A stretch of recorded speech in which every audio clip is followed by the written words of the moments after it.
Good evening and welcome all. Magnificent day here in Bendigo. Unfortunately, I was still stuck in the shop working. Well, unfortunately, it's still good. We're still talking detectors, so that's good. And g'day, Pete. Hello, Paul. Tom. Howdy, Corey. G'day, Craig. Lots and lots of people are gradually coming in. Hello, Brian. Victorian Prospecting, Carl, Bruce, Tom again, lots and lots of people there. Hi Gary, g'day Fleur. Just putting on the finishing touches for tonight's episode 226 I believe, for the Miners' Den show. Hello Barry. Welcome Wayne. Lots and lots of bits and pieces coming up tonight. Catch up with CBK from England. He's prepared a little video for us as well. G'day Joanne, Tony, Ian, Marjorie, g'day Bab and Jason as well. So good to see you all here again tonight.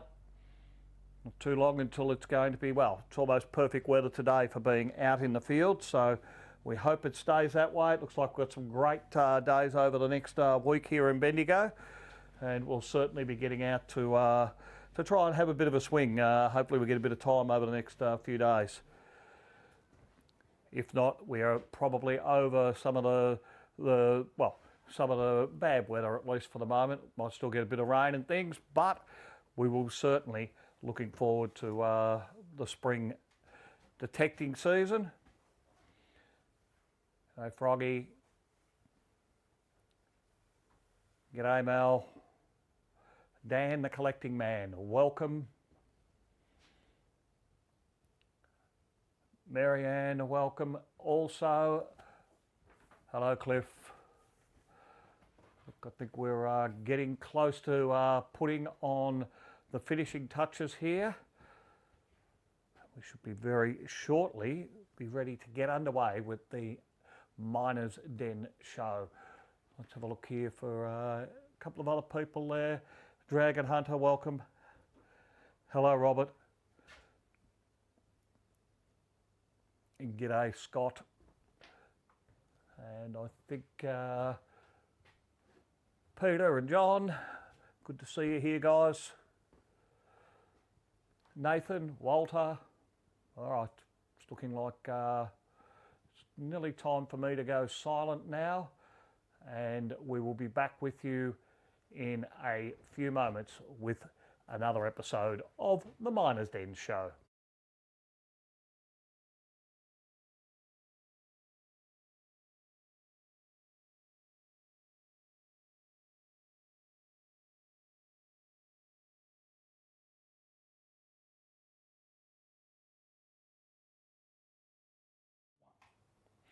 Welcome to the Miners' Den show, Australia's most informative prospecting live stream. This is the place for the latest tips, tricks, videos and entertainment for the gold prospecting or treasure hunting enthusiast. In tonight's episode, the Coffee Bush Kid shows us what he's found in the UK. We'll fire up the Algo 4C 1500 Plus and head out to a high EMI area. Jamie's back with more gold rushes of Australia, and I'll be giving away some fantastic kit to help you in the great outdoors. I'm Gold Digger Dave. Let's get digging. There's nothing like the sound of gold under the coil when I'm out there swinging my detector. That signal so sweet when I hear that beep beep. Couldn't think of many things better. I heard some old tin that nearly got me in, and that piece of lead really had me sweating. But there's nothing like the sound of gold under the coil when I'm out there swinging my detector. All those little rusty nails I've dug to no avail, although the signal didn't sound good. But there's nothing like the sound of gold under the coil when I'm out there swinging my detector.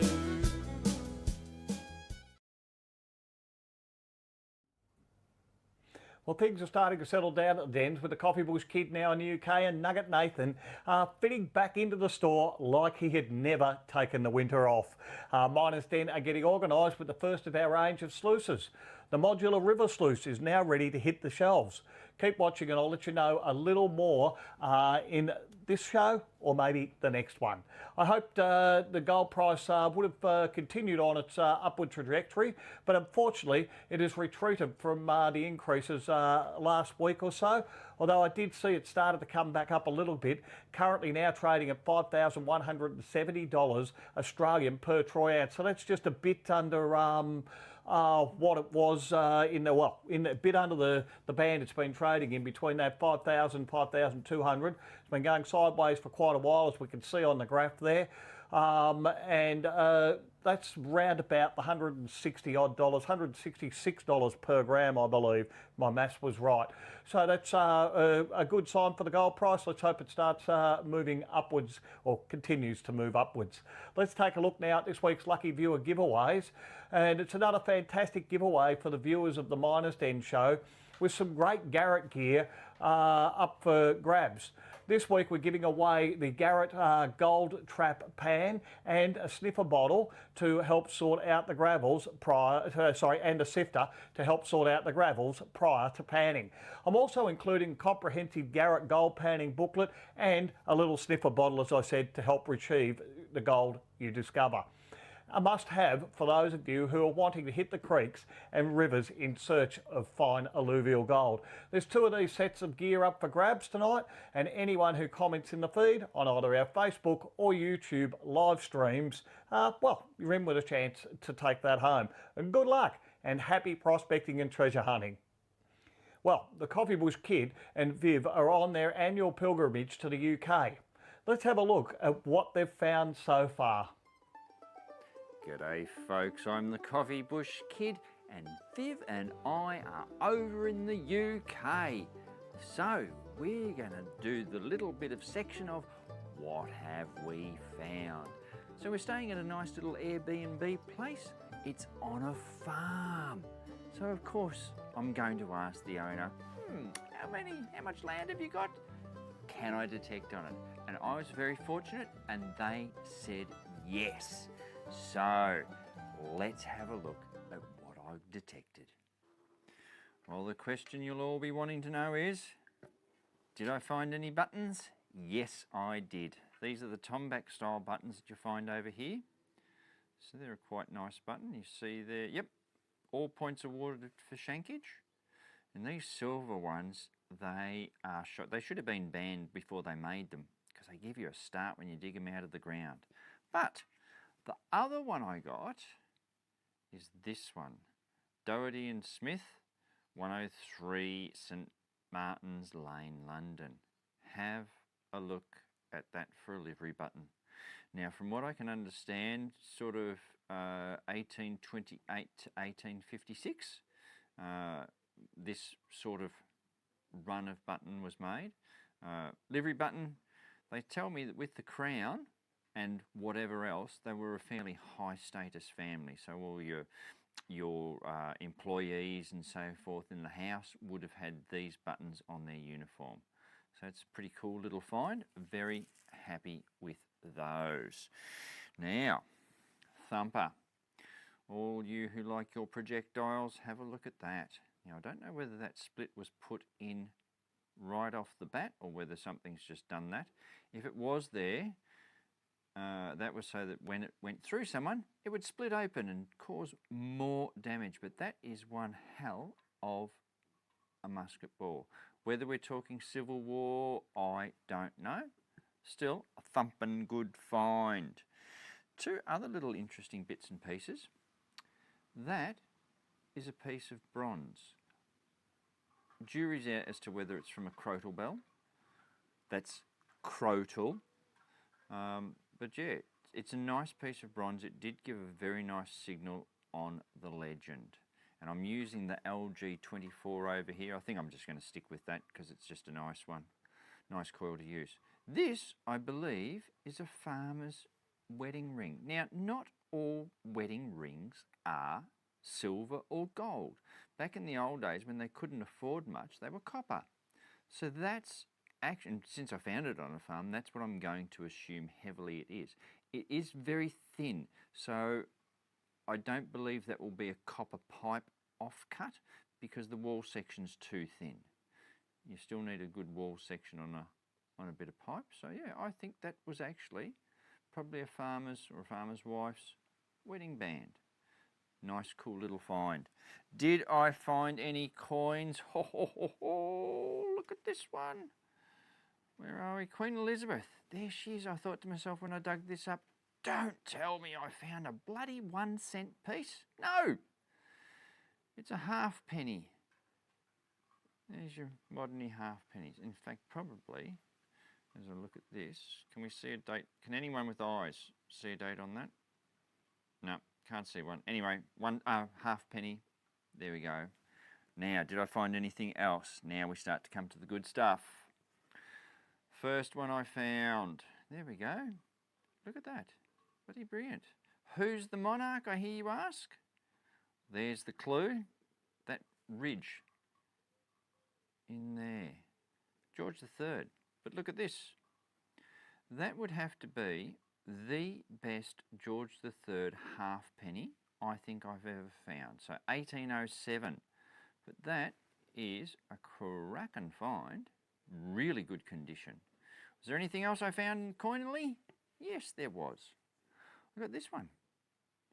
Now, that's the back. But it's a halfpenny. But if we look this side, that is actually George II. Georgius II. You will, yeah, if I hold it right, you see the two marks just where my fingernail is? So there's where the two marks of George II is. So yeah, that's, what's that, 1730s through to the 1770s or something around that. So that's a very nice find. But have I got better? Yes, I have. And it is that. And that is what they refer to as a spectacle buckle. Because, funnily enough, they look like spectacles. But that is a spectacle buckle all day long. It's not very big, so as we see down there, 30 millimeters by 20 millimeters, thereabouts. But we are looking at somewhere between 1350 to sort of 1500s-ish for this design. That is just a great little buckle. You see how it's all flatty on the back there? But there is just mild detail on the front. But that is just a beautiful buckle. That looks good in anyone's collection. Now, hopefully this one will come home with me and I'll probably take the delivery button. This one will have to do an export license on, but it's a fairly easy thing to do, and that's what we will do with that one. Anyway, those are the finds. So there you go. Now you've seen what we've found. We still have rallies to do, and we are going out with other YouTubey friends as well. So who knows what we will find. But we're going to give you a weekly update as we go. So, I'm the Coffee Bush Kid.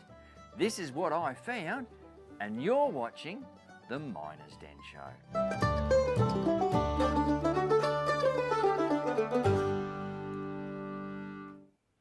Always great to see what the Coffee Bush Kid finds, especially over in the mother country. And when those buttons came out, I thought we might have been in for one of the episodes off the Detectorist. But well done there, Mr. Coffee Bush. Only just the start of the trip, and some great stuff coming up already. I had a few questions while that was on, guys. So I had Sean who asked, can we get a sneak peek of the sluice?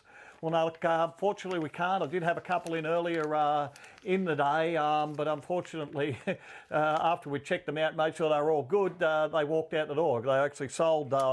Had one guy in who'd been interested and said, "Do they come in?" I said, "Yeah, I've got one here." And the other person was in there, said, "Well, I'll take one as well." So they went out. I will have one on to show you next week, though, Sean, on the show.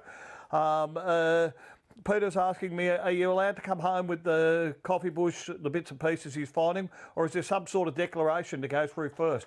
Yeah, well, look, there is the portable antiquity scheme that Coffee Bush has talked about before, and the portable antiquity scheme will, I think, record them, and they have to fill in a form and things like that. But unless it's declared a hoard or part of a hoard, then yeah, the items are allowed to come home with Mr. Coffee Bush, but he does have to fill in some paperwork and things like that when they are coming back with us here. And Amy is asking, is there some kind of permit you need to take your own GPX 45 overseas? Or is it easier just to hire one when you get there? Well, I don't think there's a permit that you need to take it on the plane, as long as you're putting the battery in with your carry-on and things like that. I think that's all fine. You may require permits though, depending on where you're going overseas. And again, you could hire one if you wanted to, but you might find you might struggle in some areas overseas, depending on where you're going, to be able to actually hire a machine. So I don't believe there's a permit that you need to actually take it over there. Possibly there's a permit when you get there. And I know Coffee Bush did take his coin and relic detectors over with him, and that's what he's digging up, the stuff you saw just in a few moments ago. So this week we can move on to our amazing discoveries. This one's a little bit different. It's a marble-sized fossiled pearl, which has been confirmed as Australia's largest of its kind, and it is a staggering 100 million years old. It was found in Richmond, Queensland, a town famous for its fossil-rich outback. A tourist unearthed the pearl while digging in the pits near the Coronosaurus Crona Museum, where volunteers help process finds. A long-time digger, Barbara, spotted its potential and passed it on for verification. After 2 years of high-tech analysis, paleontologist Gregory Webb confirmed it is the real deal. What makes it special isn't the size, nearly 2 centimetres across, but its pristine condition. Unlike other prehistoric pearls, this one formed inside a calcite clam shell, which preserved it beautifully over millions of years. You can check it out at the Coronosaurus Crona Museum in Richmond next time you're in Queensland. Now it's time now to check the latest Miners Den competitions. And last week we launched our new Miners Den Find of the Month competition, where a $50 gift voucher is up for grabs every month just for sharing your finds. So it was a couple of requirements with the find. Must be uncovered with your Algo Force or your Nocta metal detector. You needed to include your machine in the picture there. So each month our favourite find will be selected and announced on the first Miners Den show at the start of the month. Okay, to start the ball rolling, here's an entry from Brian, the Bunyip Alexander. Great, g'day Brian, if you're watching in the feed. Brian was in South Australia over the weekend and had originally planned to hit the beach with his Algo 4C 1500 Plus, but decided to try Jupiter Creek gold diggings instead. He joined one of the local Facebook SA groups to ask about permits and access and set off on the hunt after the friendly group members gave him some local advice. Although no gold was found, towards the end of the day, he was working on an old-timer's trench and spotted something shiny through the leaf litter. It was a silver necklace with an opal. While Brian was looking at the SA Facebook group the day before, he remembered seeing a post from someone who had lost a necklace there recently. And it turned out he had found it. So contacting the owner, he arranged to meet up and returned it to her. She was over the moon to have the sentimental necklace back, and as a thanks gifted Brian and partner each a beautiful opal necklace from her jewellery shop. I don't know, Brian, I reckon getting that necklace back to its grateful owner is pure gold, and thank you for sharing your story. Next up, I've got an entry from Blake, who has found himself a nice stash of gold coins, along with what looks like an 1853 shilling. Nice one there, Blake. And best of luck for this month's competition, guys. If you'd like to enter, you can submit your finds online at minersden.com.au or in one of the call-outs from our social media channels. You can also scan the QR code on the screen to submit your entry. And if you've bought yourself a can, bag, tub or bucket of Gold Digger Dave's Gourmet Pay Dirt, there's a $50 voucher up for grabs for you too. All you got to do is take a photo of your find and share it with us on our pinned post on our Facebook page or via minersden.com.au. And here's an entry from Dylan, who has panned off a decent stash of the yellow metal from his purchase of Gold Digger Dave's Gourmet Pay Dirt.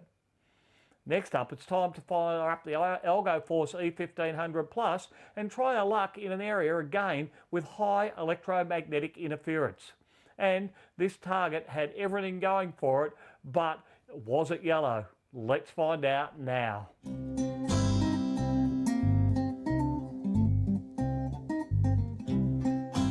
We've moved a little bit further in from the edge of the road where we are here, and we can see down in here there's a bit of bedrock in there, Mr. Copybush. Yeah, that when you see stuff like that, when you're looking around, you can see this is a soil, or it's a wash or whatever that's been there, but this is what they've taken this area down to. So when you see stuff like that in the bush, you should get fairly excited, and we've got one just here. So let's have a listen to that one now.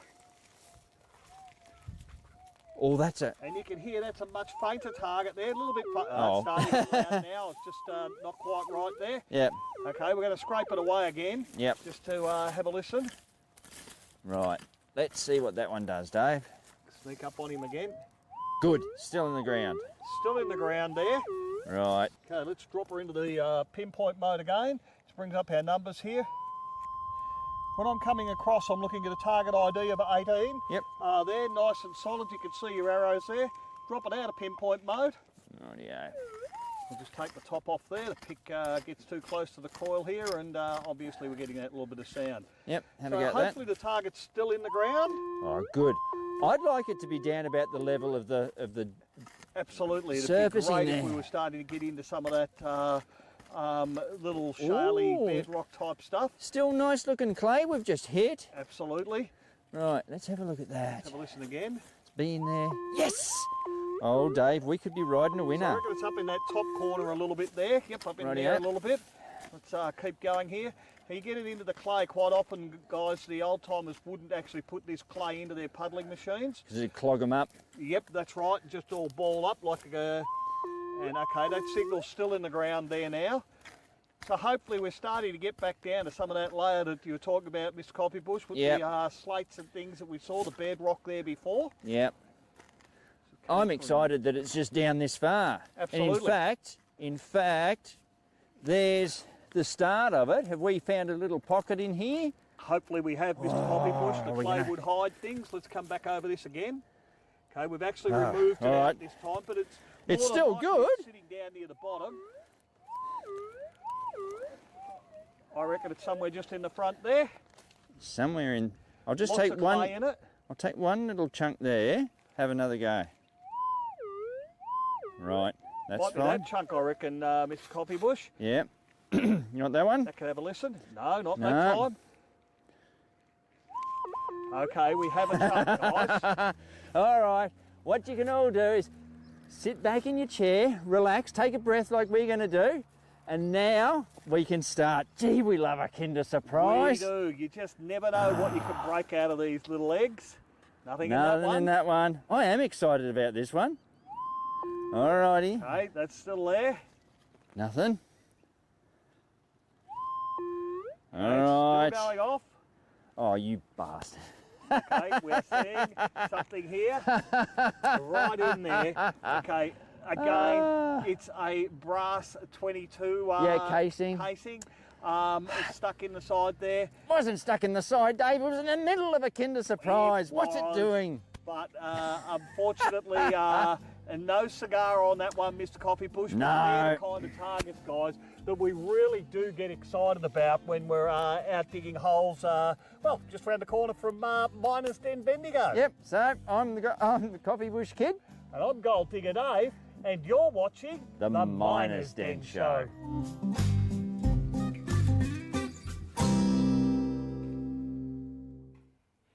Well, not a bad area. You can see the power lines there all the time. There has been gold found there. We're going to continue to work that area, and hopefully at some stage we might be able to jag a little piece of gold, but there's obviously been a few people over it. We'll keep working at it, guys. The Miners Den Pro Series accessories range continues to expand, and prospectors and treasure hunters Australia-wide continue to save big dollars when compared to the M Company's overpriced alternatives. Just to recap on what's available, here is a quick look at some of the range and the savings that can be made by continuing to support Miners Den Australia. Just a quick note that you should know the Miners Den range of premium aftermarket accessories for the Minelab range of metal detectors are not authorised, endorsed or manufactured by Minelab, but they are 30% cheaper than what you would pay elsewhere. Miners Den Pro Series Equinox magnetic charge cable. So look, the Miners Den price is $24.95. Okay, a little bit of a saving on them. Normally you'll find that the M Company's price is going to come in somewhere around about $29.95. The Pro Series GPX 4045 and 5000 car charger, the price on that one at $34.95. I believe that they're probably unavailable in a lot of cases now from the M Company. $37.95 is their normal price. Of course, now I've also got the Miners Den Pro Series SD GP handle, and there's no button in that one. Miners Den price, you're looking at $34.95. I don't know that the M Company has them anymore, but I think the equivalent's around about $40 now for that handle without the button in it. The perfect excuse to come and see the team at Miners Den and grab yourself a bargain at the same time. Now it's time to have a quick look at our calendar update, and alrighty folks, the next Miners Den metal detector demo days are now open for bookings, and we can't wait to see you there. Miners Den Melbourne demo day is happening on Saturday the 20th of September 2025. Bendigo's day follows on Saturday the 27th of September 2025. Look, it's not a training session, it's more of an introduction to the world of metal detecting. We'll show you the gear available for recreational gold prospecting and treasure hunting, and you'll get the advice you need to kick off a fun and rewarding hobby. The session starts at 10:15 a.m. sharp at the store. From there, it's a short stroll to the demo site where you'll see the detectors in action, try them out, feel the weight, and get the lowdown on which algo force or Nocta machine might suit you best. And just between you and me, if you purchase on the day, you'll score some great bonus offers and discounts. After the demo, we head back to the store for a good old-fashioned barbecue lunch and plenty of time to chat with our Miners Den experts. To book your spot, simply scan the QR code when it's on the screen, or to head to minersden.com.au. That's the QR code I was looking for. Can't wait to see you there at our September demo day. Let's get you out and about chasing gold, coins and relics. Okay, now look, if you have got a machine, our training calendar is always buzzing at Miners Den, and it's no wonder. We run hands-on metal detector training sessions Monday to Saturday, and you can book either a morning or an afternoon spot to suit your schedule. Whether you're swinging a Minelab, a Nocta or an Algo Force machine, our expert-led sessions run for 3 hours of in-the-field practical training using your own gear.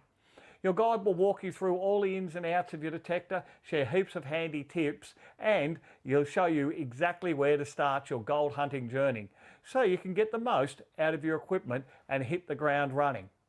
Look, if you're ready to book, call your nearest Miners Den Metal Detector Superstore or jump online at minersden.com.au. Miners Den Australia, Australia's #1 in metal detecting training.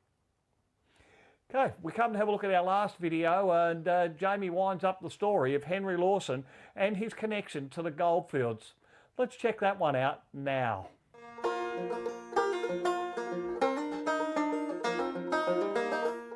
G'day, I'm Jamie back with another episode of Gold Rushes of Australia. For Henry Lawson, the goldfields were not just the scene of his childhood, they also became the source of his writing as well. When Henry Lawson did turn to poetry and short story, the images, the sounds, the struggles of the goldfields became the source of some of his best known work. In this episode, we'll take a look at how Henry Lawson captured the spirit of the gold rush through his words and left us with timeless portraits of this remarkable era.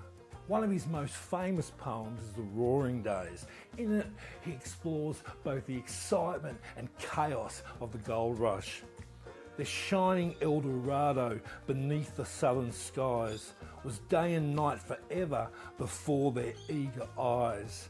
The brooding bush awakened, was stirred in wild unrest, and all the year a human stream went pouring to the west. For Lawson, The Roaring Days was more than just about finding gold. It was about a society in motion.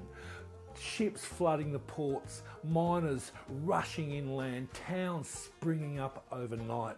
He toasted this period with both pride and sadness because he knew it lasted such a short time but left its mark on the Australian identity. In contrast, Lawson's poem Golden Gully shows us the other side of the rush, the silence once the crowd is gone.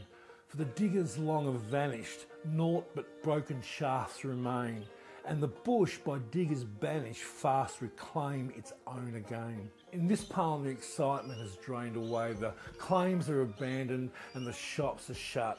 Lawson didn't romanticise about the reality of what happens when the gold runs out. Towns die and sometimes all that's left are relics and memories. Lawson also wrote about places close to his heart like Urundari. This was a little gold rush town where Lawson had gone to school and spent much of his childhood. I was there in late years, but there's many a change, where the Cudgegon River flows down through the range. For the curse of the town with the railroad has come, and the goldfields were dead, and the girl and the chum. Lawson's poems and stories weren't just grand tales of people striking it rich.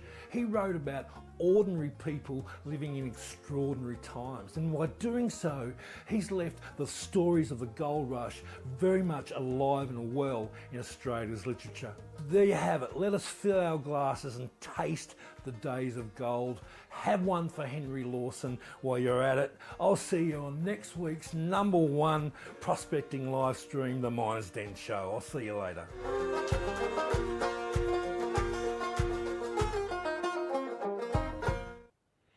Another great bit of information there from Jamie, and look forward to what he brings us over the next couple of weeks. Now, look, it's time for me to answer your questions, and I've got just one submitted this week from the Big Daz. He said, "Hi Dave, I was wondering if you would be able to give us some insights, best practices around chaining." Well, look, thanks Big Daz, great question there. Chaining when out hunting for gold is a great way to ensure that you have covered all the ground effectively in a given area. A reasonable weight chain that can be attached to a belt behind you, and if needed, a rope leader from your belt to the chain can reduce the weight you have to drag around a bit. It works best when the sandy soil conditions, such as Western Australian goldfields, as a chain will leave a clear mark to show you where you have detected. I would only really start to chain an area once I have found a few pieces and think that there may be further gold to be uncovered on a patch. If I'm getting some more gold from the area when I've chained it, then usually I'll chain in one direction, say with about an 80 to 100 centimetres between the chain lines. And if the area is still producing, then I'll chain the area again at 90 degrees. So I'm forming like a 90-degree angle to ensure I've done a grid pattern over the ground and covered the ground most effectively. You will find that if you're chaining both ways, sometimes you'll hit a nugget from a different angle and things like that. It'll come up and you'll hear it a little better. Hence, that's the reason I'll tend to do it a couple of times if I'm out chaining on an area and getting some gold. Look, I hope that gives you some ideas there, and good luck on the hunt. If you'd like an answer at home, put your question in the feed or on our regular call out on Facebook, and I'll do my best to bring you an answer on the Miner's Den Show. Look, it's time now to see who the lucky winners are.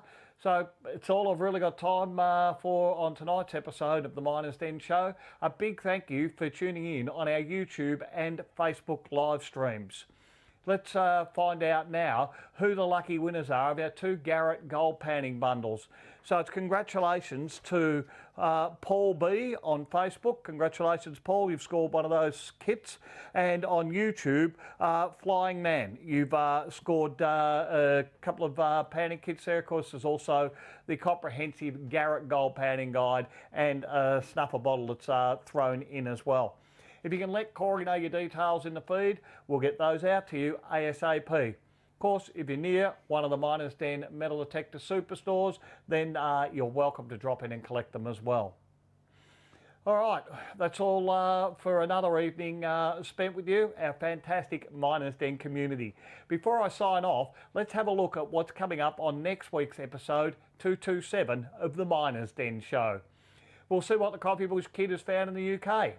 We're also going to share a couple of find competition entries again, and Jamie's going to be back with more gold rushes of Australia, and of course I'll have a peek or a sluice here for you guys to have a look at, and much more. I'm Gold Digger Dave. Thank you for watching the Miners Den Show. There's nothing like the sound of gold under the coil when I'm out there swinging my detector. That signal so sweet when I hear that beep beep. Couldn't think of many things better. I heard some old tin that nearly got me in, and that piece of lead really had me sweating.